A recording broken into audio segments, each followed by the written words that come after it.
और ये अपने मोआई स्टैचूज और अदर ट्रेडिशंस के लिए मशहूर थे। तब वोल्केनो के अंदर से जो पत्थर निकलते थे उनका इस्तेमाल करके इन स्टैचूज को बनाया गया था। पेड़ पौधे कटने की वजह से खाने की कमी भी बढ़ती गई। रापा नुई के लोग एक दूसरे को ही मारने लगे। हर मोआई स्टैचू एक स्पेशल पर्सन या लीडर को रिप्रेजेंट करता है। और इतनी दूर दूर तक इनको कैसे ले जाया गया। मोआई स्टैचूज को उनके रिलीजियस सेरेमनी में भी शामिल किया जाता था।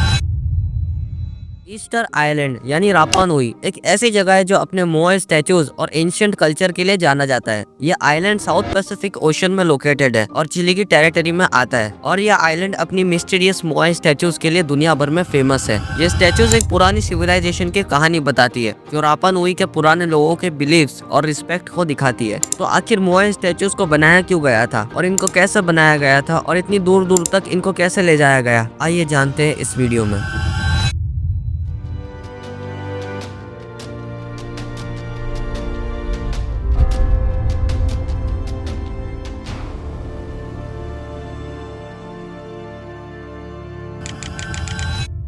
ईस्टर आइलैंड दुनिया की सबसे अलग जगह में से एक है। ये साउथ पैसिफिक ओशन में लोकेटेड है और साउथ अमेरिका से लगभग 3500 किलोमीटर की दूरी पर है। इसकी लोकेशन इतनी अलग है कि ये वर्ल्ड के सबसे रिमोट इनहेबिटेड आइलैंड्स में से एक माना जाता है। ईस्टर आइलैंड को ऑफिशियली रापा नुई भी कहा जाता है और ये आइलैंड अपनी कल्चर आइडेंटिटी के लिए जाना जाता है। अगर आप मैप पर देखें तो आपको इस आइलैंड तक पहुंचने में काफी वक्त लगेगा क्योंकि ये चिली की टेरिटरी में है, लेकिन फिजिकली ये चिली मेनलैंड से बहुत दूर है। अगर सोचकर देखें तो ये आइलैंड कितनी दूर और कितनी अलग जगह पर है। लेकिन सबसे इम्पोर्टेंट बात यह है कि इसका अलग होना ही इसकी मिस्ट्रीज को और गहरा बनाता है। यह आइलैंड के लोग जो रापा नुई के नाम से जाने जाते हैं अपने यूनिक हिस्ट्री और कल्चर को लेकर पूरी दुनिया में मशहूर है। ये पॉलिनेशियन लैंग्वेज का यूज करते हैं जिसका नाम रापा नुई लैंग्वेज रख दिया गया।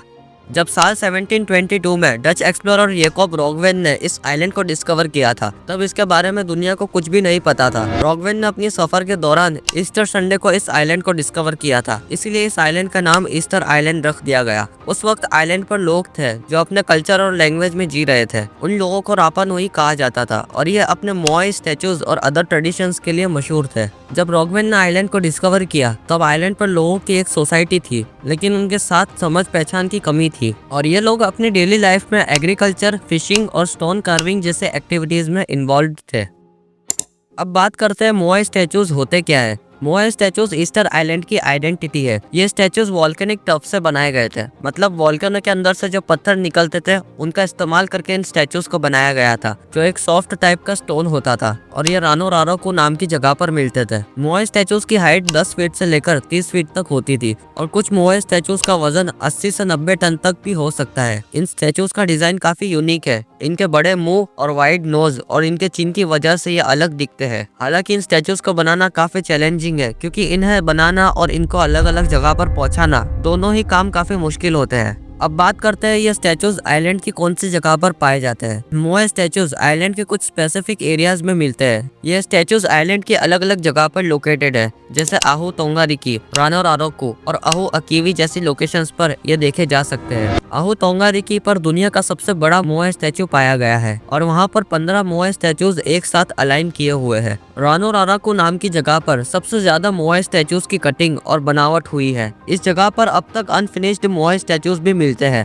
और आहू अकीवी भी एक इम्पोर्टेंट साइट है जहाँ पर 7 मोआई स्टैचूज लाइन से खड़े हैं और ये साइट रापा नुई के लोगों की एस्ट्रोलॉजिकल और कल्चरल प्रैक्टिस से जुड़ी हुई है। अब बात करते हैं इन स्टैचूज को बनाया क्यों गया था। ये स्टैचूज रापा नुई के लोग अपने बुजुर्गों के लिए बनाते हैं, जिसे इन्होंने अपने पुराने लोगों की पावर के रूप में देखा है। हर मोआई स्टैचू एक स्पेशल पर्सन या लीडर को रिप्रेजेंट करता है। ये स्टैचूज मानव को सिंबलाइज करते हैं। मोआई स्टैचूज को आइलैंड के लोगों ने अपनी रिस्पेक्ट दिखाने के लिए बनाया था। साइंटिस्ट काफी टाइम से इस बात पर रिसर्च कर रहे हैं और आखिरकार कुछ साइंटिस्ट मानते हैं कि ये स्टैचूज रस्सियों की मदद से मूव किए गए थे। ये थियरी सजेस्ट करती है कि स्टैचूज को प्लेटफॉर्म पर रखा जाता था और उन्हें रस्सियों के जरिए धकेलकर एक जगह से दूसरी जगह तक ले जाया जाता था। रापा नुई के लोग पॉलिशियन ओरिजिन के थे जो 13th सेंचुरी के आसपास ईस्टर आइलैंड पे आए थे। रापा नुई के लोगों की अपनी अलग लैंग्वेज है जिसे रापा नुई लैंग्वेज भी कहा जाता है। ये लोग अपने एग्रीकल्चर और रिलीजियस बिलीफ के साथ कंबाइंड थे। ये लोग मोआई स्टैचूज को रिलीजियस फैक्टर के लिए यूज करते थे। रापा नुई के लोग बिलीव करते थे कि ये स्टैचूज उन्हें प्रोटेक्शन देती है। मोआई स्टैचूज को उनके रिलीजियस सेरेमनी में भी शामिल किया जाता था।